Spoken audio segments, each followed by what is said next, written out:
Well, I'm out here on the range on a bright sunny day, but I want to talk to you about flashlight technique with a defensive firearm.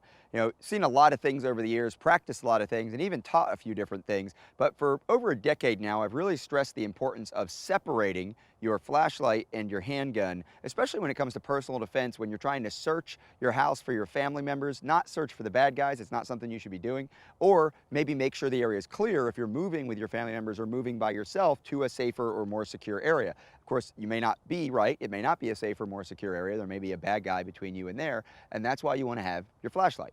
Now, the flashlight, again, is used to find and identify targets. And this little compact flashlight with a lanyard and a clip both is exactly the kind of flashlight that I'm likely to be carrying. I'm not going to be carrying a giant flashlight with thousands and thousands of lumens. This kind of flashlight is great for everyday tasks as well as finding and identifying threats in a worst-case scenario. This kind of compact firearm, this FNS-9 this is the kind of firearm that I might carry, maybe even something smaller, a single stack. But a small handgun, small flashlight, this is pretty typical, all right? So these two tools work together really, really well. Now, I could have a weapon-mounted light. Of course, there's a rail on this FNS. I could put a flashlight on here. I could put a laser aiming device or a combo on here, but that to me would be a secondary light. I want my primary light to be handheld.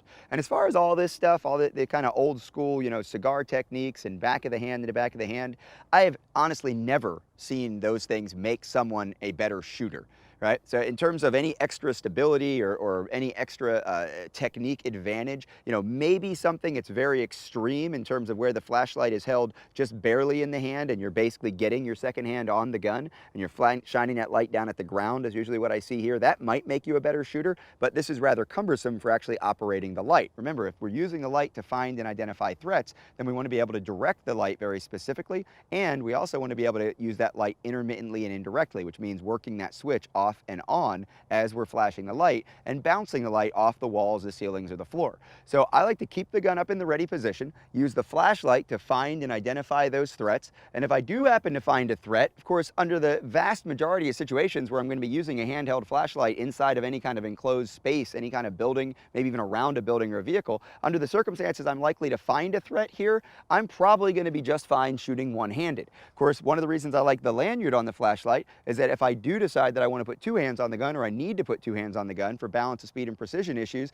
then I'm just going to let go of the flashlight. And if I put it at constant on, of course, this means I'm going to get that bounce from the light while it's hanging down off the lanyard. That light is going to bounce off the ground and still probably give me plenty of illumination to see what it is I need to see in order to get the hit I need to get. So the technique of using the flashlight and the handgun separately is very simple. I'm going to go ahead and put my eye protection on. Again, another advantage of the lanyard is that I can let go of that flashlight and very quickly and easily get it back into my hand.